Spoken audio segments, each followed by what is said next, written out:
જય શ્રી કૃષ્ણ મિત્રો.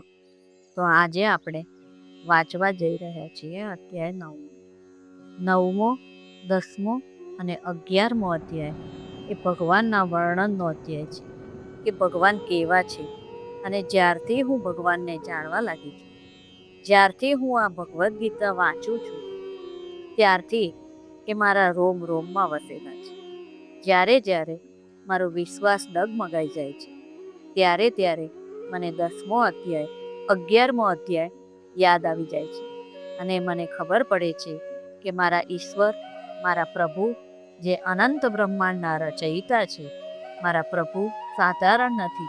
મારા ઠાકોરજીએ જ આ બધી રચના કરી છે અને એ મારી સાથે છે. તો આ અધ્યાયને એ ભાવનાથી સાંભળજો કે તમે જાણો કે તમે કોની સંતાન છો. તમે જાણો કે તમારા આરાધ્ય કોણ છે. આપણે નાની નાની વાતોમાં ઉલઝેલા રહીએ છીએ, નાની નાની વાતોમાં ગભરાઈ જઈએ છીએ, ડરી જઈએ છીએ. તો કોઈ વ્યક્તિ ગભરાય છે ક્યારે, ડરે છે ક્યારે? જ્યારે તે પાવરલેસ હોય છે, તેની પાસે શક્તિ ઓછી હોય છે, કે શક્તિવિહીન હોય છે, શક્તિહીન હોય છે. જો તમારા પાસે સંપૂર્ણ શક્તિ હશે તો તમે ક્યારેય નહીં ગભરાઓ. આપણે ઘણીવાર કહીએ છીએ ને કે પૈસા શક્તિ આપે છે અથવા મોટી પોસ્ટ શક્તિ આપે છે, તો ત્યારે આપણે પાવરફુલ હોઈએ છીએ એટલે ગભરાતા નથી. પણ જ્યારે આપણે પાવરલેસ હોઈએ છીએ ત્યારે ગભરાઈએ છીએ, ડરીએ છીએ. તો આજે જે અધ્યાય ભગવાન દ્વારા બતાવવામાં આવ્યો છે, તેમાં આપને બતાવશે કે તમારી પાસે કેટલો પાવર છે.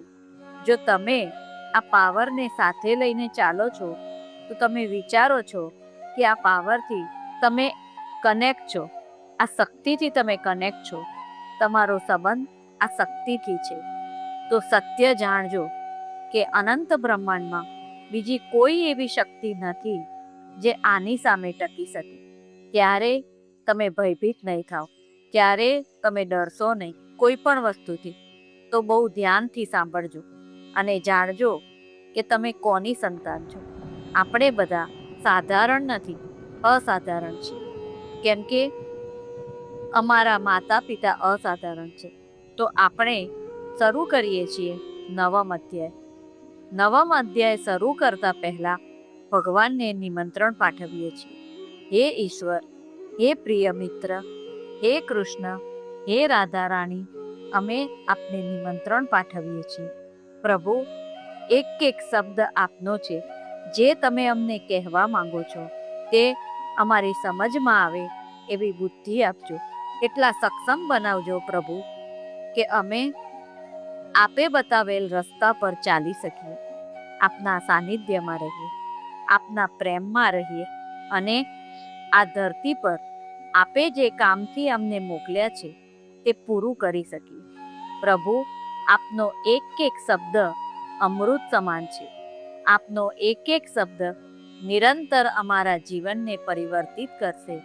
તો આપથી આજ્ઞા લઈએ છીએ, આપના એક એક શબ્દને સમજવાની એવી બુદ્ધિ લઈએ છીએ અને જાણીએ છીએ આપનો અમારા પ્રત્યે જે પ્રેમ છે એ પ્રેમમાં અમે એટલા ઓતપ્રોત થઈ જઈએ, આપના સાનિધ્યમાં એટલા નજીક આવી જઈએ કે અમારો આપની સાથે એકાકાર થઈ જાય.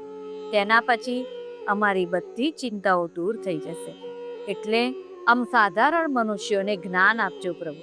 અમે આપનો ધન્યવાદ કરીએ છીએ કે આપે અમને આ ટાઈમ માટે સિલેક્ટ કર્યા, આ શબ્દો માટે પસંદ કર્યા, અમને અસાધારણ બનાવ્યા. આપે અમને સૌભાગ્ય આપ્યું કે અમે આપના શબ્દો વાંચી શકીએ, સાંભળી શકીએ અને સમજી શકીએ. ધન્યવાદ સાથે આપને નિમંત્રણ કરીને 9મો અધ્યાય શરૂ કરીએ છીએ. હરે કૃષ્ણ, રાધે કૃષ્ણ. શ્રી ભગવાન બોલ્યા, તારા જેવા શુદ્ધ હૃદયના ભક્ત માટે આ પરમ ગોપનીય વિજ્ઞાન સહિત જ્ઞાનને ફરીથી સમ્યક રીતે કહું છું કે જેને જાણીને તું દુઃખરૂપ સંસારથી છૂટી ગઈ. અહીં ભગવાન એવી વાત બતાવવા જઈ રહ્યા છે જેનાથી જીવનભર માટે દુઃખ સમાપ્ત થઈ જાય. ભગવાન કહે છે કે હે અર્જુન, તું દોષ દ્રષ્ટિ રહિત છે, તું મને સંપૂર્ણ વિશ્વાસની સાથે સાંભળી રહ્યો છે અને જોઈ રહ્યો છે. ભગવાન આપણને પણ એ જ કહે છે કે સંપૂર્ણ વિશ્વાસ સાથે આ બધા શબ્દોને ધ્યાનથી સાંભળો. આ વિજ્ઞાન સહિત જ્ઞાન, સગળી વિદ્યાઓનો રાજા, સગળા ગોપનીઓનો રાજા, અતિ પવિત્ર, ઘણો ઉત્તમ, પ્રત્યક્ષ ફળ અનુભવી શકાય એવું, ધર્મયુક્ત, સાધન કરવામાં સાવ સહેલું અને અવિનાશી છે. જે જ્ઞાન હું તને આપી રહ્યો છું, જે બતાવી રહ્યો છું, તેનાથી ઉત્તમ બીજું કાંઈ છે જ નહીં. એ સર્વોત્તમ છે જે હું તને બતાવવા જઈ રહ્યો છું. હે પરંતપ, ઉપર જણાવેલા આ ધર્મમાં શ્રદ્ધા વિનાના માણસો મને ન પામતા મૃત્યુરૂપી સંસાર ચક્રમાં ભટકતા રહે છે. જે લોકો આ જ્ઞાનને નથી જાણતા કે નથી સમજતા, તેવા લોકો આ સંસારરૂપી ચક્રમાં ભટકતા રહે છે. મુજ નિરાકાર પરમાત્માથી આખું જગત જળથી બરફની પેટે પરિપૂર્ણ છે અને સગળા ભૂતો મારામાં સંકલ્પને આધારે સ્થિત છે, પણ વાસ્તવમાં હું એમનામાં સ્થિત નથી. અને વળી એ સમસ્ત ભૂતો મારામાં સ્થિત નથી. મારી ઈશ્વરીય યોગ શક્તિને જો ભૂતોનું ધારણ પોષણ કરનાર અને ભૂતોને ઉત્પન્ન કરનાર, છતાંય મારો આત્મા વાસ્તવમાં ભૂતોમાં સ્થિત નથી. જેમ આકાશથી ઉદ્ભવેલો સર્વ બાજુએ વિચરનાર અતિ વિસ્તૃત વાયુ સદા આકાશમાં સ્થિત છે, એ જ રીતે મારા સંકલ્પ દ્વારા ઉત્પન્ન હોવાને લીધે સગળા ભૂતો મારામાં સ્થિત છે એમ સમજ. બધાની અંદર હું છું ને બધા મારી અંદર છે. આ અનંત બ્રહ્માંડમાં જે કાંઈ છે, કણ કણમાં હું છું. હું જ વિદ્યમાન છું અને કણ કણ મારામાં વિદ્યમાન છે. હે કોંતે, કલ્પોના અંતે બધા ભૂતો મારી મૂળ પ્રકૃતિને પામે છે, એટલે કે પ્રકૃતિમાં લય પામે છે, અને કલ્પોના આરંભે એમને હું ફરી સર્જું છું. આ ક્રિયા નિરંતર ચાલતી રહે છે. દરેક ચીજની હું રચના કરું છું, પાછો તેનો વિનાશ થાય છે, પાછી તેની રચના કરું છું. પોતાની પ્રકૃતિને સ્વીકારીને સ્વભાવના બળને લીધે વશ થયેલા આ આખાએ ભૂત સમુદાયને વારંવાર એમના કર્મો અનુસાર સર્જું છું. જે જેવા કર્મ કરે છે તેને એવી રીતે ફરીથી રચવામાં આવે છે. હે ધનંજય, એ કર્મોમાં આસક્તિ વિનાના અને ઉદાસીનની જેમ સ્થિત મુજ પરમાત્માને એ કર્મો નથી બાંધતા. અર્જુન, હું પરમ પિતા છું, આ સૃષ્ટિનો માલિક છું, અનંત બ્રહ્માંડનો રચયિતા છું. એટલે આ બધી રચનામાં, બધા કામોમાં કોઈ મને નથી બાંધી શકતું. કોઈ પ્રકારના મારા પ્રારબ્ધથી હું આ બધાથી પરે છું. હે કુંતી પુત્ર, મુજ અધિષ્ઠાતાના પ્રભાવથી જ પ્રકૃતિ ચરાચર સહિત આખા જગતને સર્જે છે, અને આ હેતુના લીધે જ આ સંસાર ચક્ર ફરી રહ્યું છે. મારા પરમ ભાવને નહીં જાણનારા મૂઢ માણસો મનુષ્યનું શરીર ધારણ કરનાર મુજ સગળા ભૂતોના મહાન ઈશ્વરને અવગણે છે. એટલે કે પોતાની યોગ માયાથી સંસારના ઉદ્ધારને અર્થે મનુષ્ય સ્વરૂપે વિચરતા મુજ પરમેશ્વરને સામાન્ય માણસ ગણે છે. ભગવાન કહે છે કે હું જ્યારે મનુષ્ય શરીરમાં આવું છું, અવતાર લઉં છું, ત્યારે જે મારી શક્તિ નથી જાણતો, જે મને નથી ઓળખતું, તે મને મૂર્ખ સમજે છે, પાગલ સમજે છે.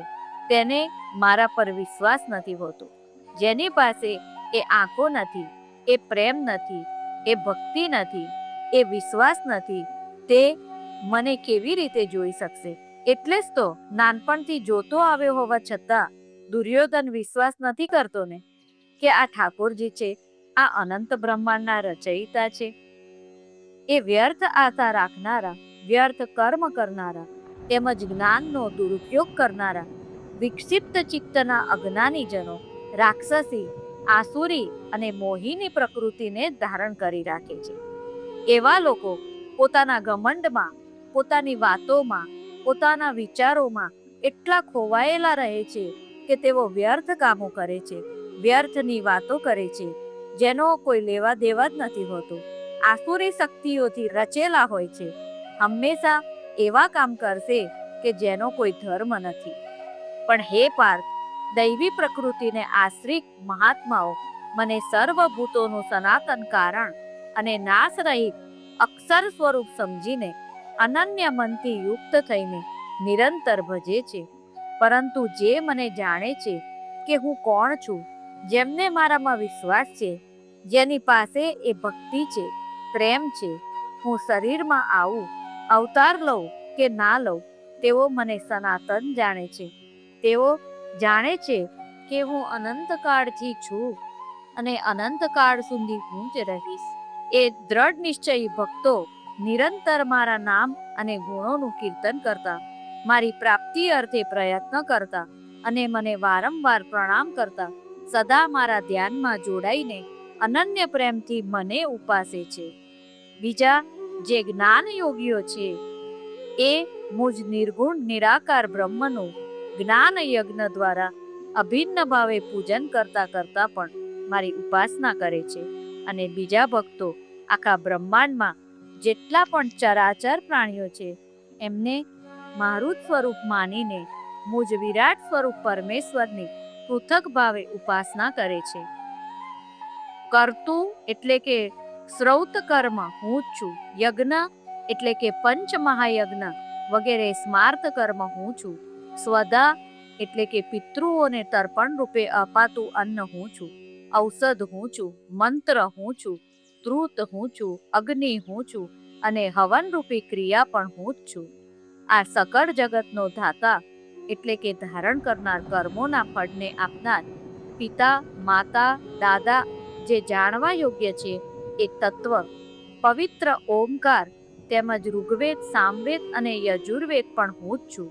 પરમ પદ સ્વરૂપ, પરમ ગતિ, ભરણ પોષણ કરનાર, સૌનો સ્વામી, શુભ અશુભને જાણનાર, સૌનું રહેઠાણ, શરણ લેવા યોગ્ય, પ્રત્યુપકાર, ઈચ્છા વિના હિત કરનાર, સૌની ઉત્પત્તિ, પ્રલયનો હેતુ, સ્થિતિનો આધાર, નિદાન તેમજ અવિનાશી કારણ પણ હું જ છું.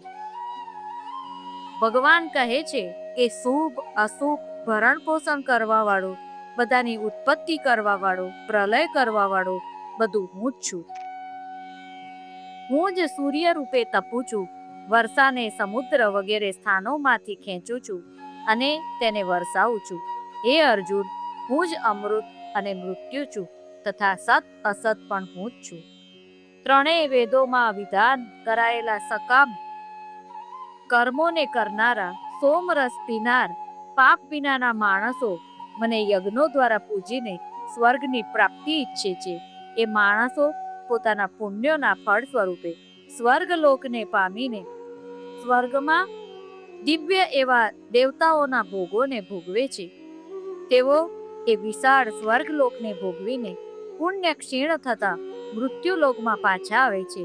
આ રીતે ત્રણેય વેદોમાં કહેલા સ્વર્ગની પ્રાપ્તિના સાધનભૂત સકામ કર્મોનો આશ્રય લેનારા તેમજ ભોગોને ઈચ્છતા માણસો વારંવાર ગમન આગમનને પામે છે. એટલે કે પુણ્યના પ્રભાવે સ્વર્ગમાં જાય છે અને પુણ્ય ક્ષીણ થતા મૃત્યુલોકમાં આવે છે. જે અનન્ય પ્રેમી ભક્તિજનો મુજ પરમેશ્વરને નિરંતર ચિંતન કરતા નિષ્કામ ભાવે ભજે છે, એ નિત્ય નિરંતર મારું ચિંતન કરનારા ભક્તોના યોગક્ષેમનું હું પોતે વહન કરું છું. ભગવાન કહે છે કે એક ભક્ત છે જે ભૌતિક ઈચ્છાઓ માટે દેવતાઓની પૂજા કરે છે. તેમને પણ જે સારા કર્મફળ મળે છે તેનાથી તેમની ઈચ્છા પૂર્ણ થાય છે. તેમના તે કર્મના આધારે તેમને સ્વર્ગલોક પ્રાપ્ત થાય છે. પછી સ્વર્ગમાં તેઓ પૂરું ફળ ભોગવે છે તેમના સારા કર્મોનું. અને જ્યારે ફળ પૂરું થઈ જાય છે ત્યારે ફરીથી મૃત્યુલોકમાં જન્મ લે છે અને નિરંતર આ ચાલતું રહે છે. અહીંયા ભગવાન બીજું ઓપ્શન આપે છે. ભગવાન કહે છે કે જે મને પ્યાર કરે છે, જે મને ઓળખે છે, જે નિરંતર મારી ભક્તિમાં રહે છે, તેમના પાપ પુણ્ય જે છે, પછી ભલે તેણે પાપ કર્યા કે પુણ્ય કર્યા, જે કાંઈ પણ છે તો તે મારો બની જાય છે.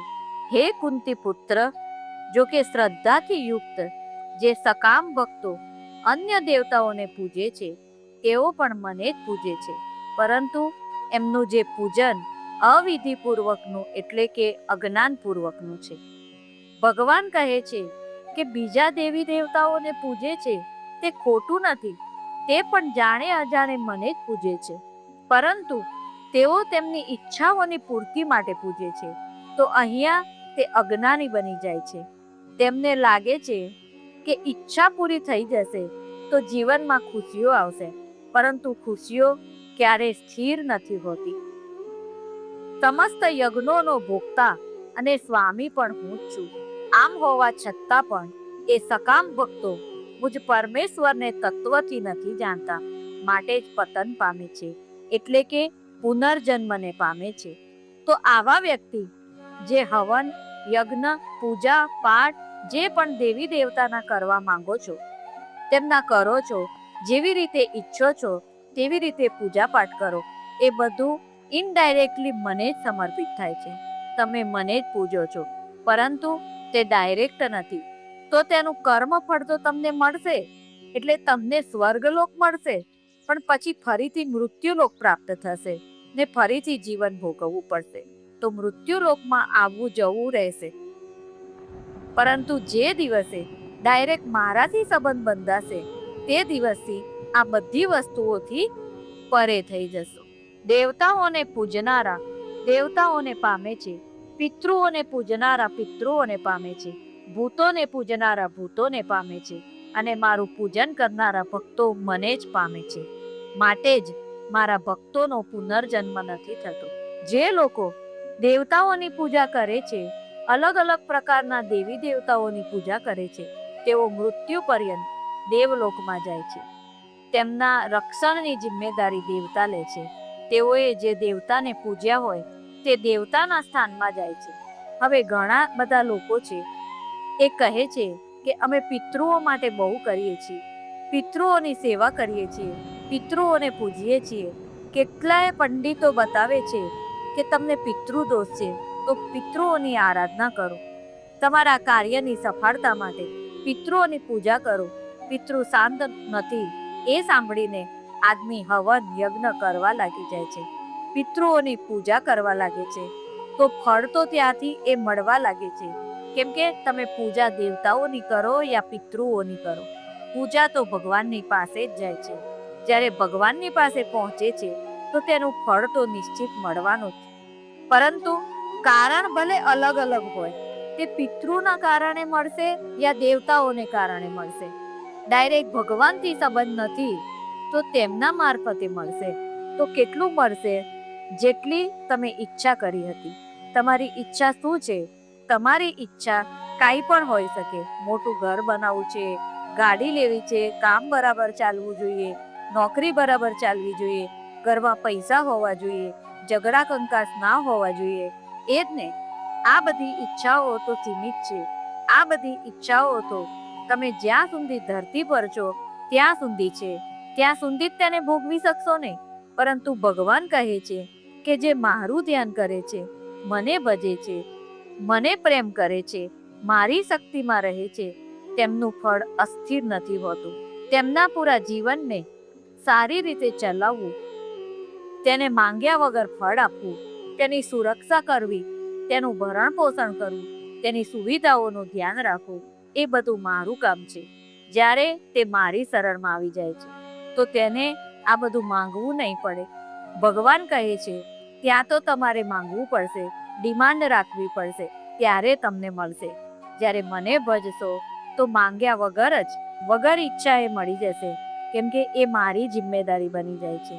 જ્યારે મારી જિમ્મેદારી થઈ જાય છે તો આ જીવનમાં તો તમને બધા સુખ આપીશ જ, પરંતુ જ્યારે તમે આ શરીર છોડશો ત્યારે હું તમને લેવા પણ આવીશ અને મારા લોકમાં લઈ જઈશ. પછી તમારે ફરી ક્યારેય મનુષ્ય જન્મ લેવો પડશે નહીં. જે કોઈ ભક્ત મને પ્રેમથી પત્ર, પુષ્પ, ફળ, જળ વગેરે અર્પે છે, એ શુદ્ધ બુદ્ધિના નિષ્કામ પ્રેમી ભક્તનું પ્રેમપૂર્વક અર્પેલું એ પત્ર, પુષ્પ આદિ સગુણ રૂપે પ્રગટ થઈને ઘણા પ્રેમથી આરોગું છું. કેટલી મોટી વાત ભગવાન કરે છે. અહીં કહે છે કે પત્ર, પુષ્પ, ફળ, જળ જે શ્રદ્ધાથી પ્રેમપૂર્વક મને આટલું જ અર્પણ કરતો, અને આ બધું શું છે? ભગવાનનું જ આપેલું છે, પ્રકૃતિએ જ બનાવેલું છે, ભગવાનનું જ બનાવેલું ભગવાનને જ અર્પણ કરવાનું છે. તો ભગવાન કહે છે કે હું સ્વયં પ્રગટ થઈને તેમનો ભોગ ગ્રહણ કરું છું. તો જે દિવસે તમે શ્રદ્ધાપૂર્વક પ્રેમથી ભગવાનને ભોગ લગાવશો તો ભગવાન આપને અનુભૂતિ કરાવશે. ઘણીવાર શું થાય છે, જે લોકો લડ્ડુ ગોપાલની ઠાકોરજીની સેવા કરે છે ને, એમને લાગે છે કે આજે મેં ભગવાનને દૂધ ધરાવ્યું હતું તો ભગવાને આરોગ્યું, કે ફળ ધરાવ્યું હતું તે ભગવાને આરોગ્યું. હલવામાં નાના નાના ઠાકોરજીના હાથોના નિશાન આવી જાય છે તો ભગવાન સાક્ષાત સગુણ રૂપે આવીને ગ્રહણ કરે છે. તો જ્યારે પણ આપણે ઠાકોરજીને ભોગ લગાવીએ ને, તો પૂરા વિશ્વાસથી, પ્રેમથી ભોગ લગાવો કે સ્વયં ભગવાન ભોગ આરોગશે. જે દિવસે તમે આવું વિચારીને ભોગ લગાવશો ને, તો યકીન માનો કે ભગવાન સાક્ષાત ભોગ ગ્રહણ કરવા આવે છે. આ ભગવાને કહ્યું છે, હે કોંતે, તું જે કંઈ કર્મ કરે છે, જે ખાય છે, જે હોમે છે, જે દાન કરે છે તથા જે તપ કરે છે, એ સગળું મને અર્પણ કર. ભગવાન અર્જુનના માધ્યમથી આપણને સૌને કહે છે કે તું તારા નિત્ય કર્મ છે, જે તું કર્મ કરે છે, તું દાન આપે છે, ભોજન કરે છે, જપ કરે છે, તપ કરે છે, તું જે કંઈ પણ કરે છે તે મને અર્પણ કર.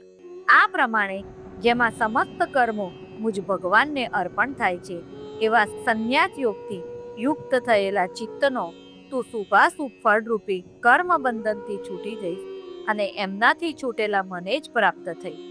હું સગળા ભૂતોમાં સંભાવે વ્યાપક છું.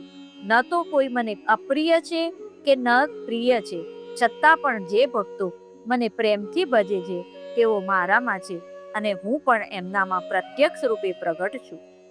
ભગવાન કહે છે કે હું સંભાવમાં છું.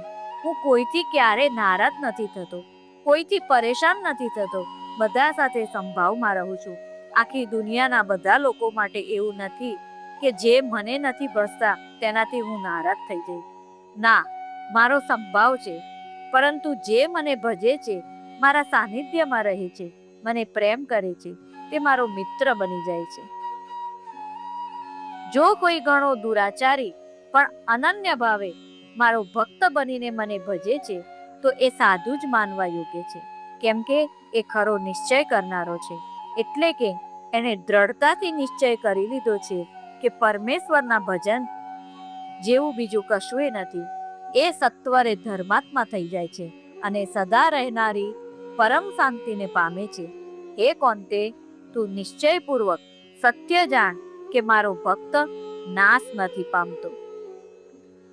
હે પાર્થ, સ્ત્રીઓ, વૈશ્યો, શૂદ્રો તથા પાપીઓની ચાંડાલ આદિ જે કોઈ પણ હોય તેઓ પણ મારે શરણે જઈને પરમ ગતિને જ પામે છે. ભગવાન કહે છે કે જીવે કેટલાય અધમ કૃત્ય કર્યા હોય, પછી ભલે એ ચાંડાલ હોય, કેટલાય મોટા અપરાધ કર્યા હોય, કેટલાય મોટા પાપ કર્યા હોય, પણ જો તે મારી શરણમાં આવી ગયો, તેણે મારી સાથે વાર્તાલાપ કરી લીધો, મારા પર વિશ્વાસ રાખીને મને સમર્પણ થઈ ગયો, તો તે જ વખતે હું તેને માફ કરી દઈશ, તેનો નાશ નહીં થવા દો. તો દરેક જીવ પાસે મોકો છે કે તે ભગવાનના સાનિધ્યમાં જાય. આપણે ક્યારેય એવું ના બોલવું જોઈએ કે હું પાપી છું, દુરાચારી છું, નીચ છું કે અધમ છું. એવું ક્યારેય ના બોલવું જોઈએ. હું ઈશ્વરનું સંતાન છું, હું તેમની રચના છું. ક્યારેય આપણી જાતને હીન ના સમજવું જોઈએ. આપણે આપણી જાતને ભગવાનની શ્રેષ્ઠ કૃતિ સમજવા જોઈએ. તમારી ભગવાને રચના કરી છે, તમે કોઈ સાધારણ નથી. ભગવાને દરેકને જીભ આપી છે, દરેકની પાસે જીભ છે. તમે લાખો કરોડો ખરબો શબ્દ જીવનમાં બોલશો, પણ કૃષ્ણ બોલવાનો અધિકાર બધાની પાસે નથી. જો તમે આજે કૃષ્ણ શબ્દ બોલવા યોગ્ય થઈ ગયા છો તો તમે સાધારણ નથી. તમે પ્રભુના પરિવારના સદસ્ય બની ગયા છો.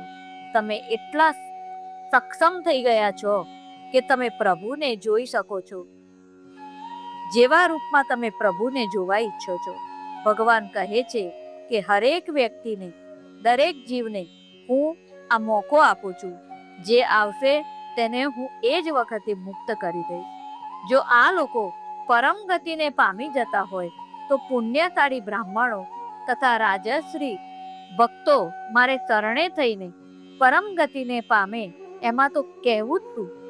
માટે તું સુખ વિનાનું અને ક્ષણભંગુરા મનુષ્ય શરીર પામીને નિરંતર મને જ ભજ.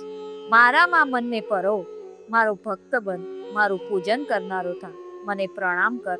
આ રીતે આત્માને મારામાં પરોવીને મારે પરાયણ થયેલો તું મને જ પામીશ. અહીંયા ઠાકોરજીની કૃપાથી 9મ અધ્યાય પૂર્ણ. રાધે કૃષ્ણ.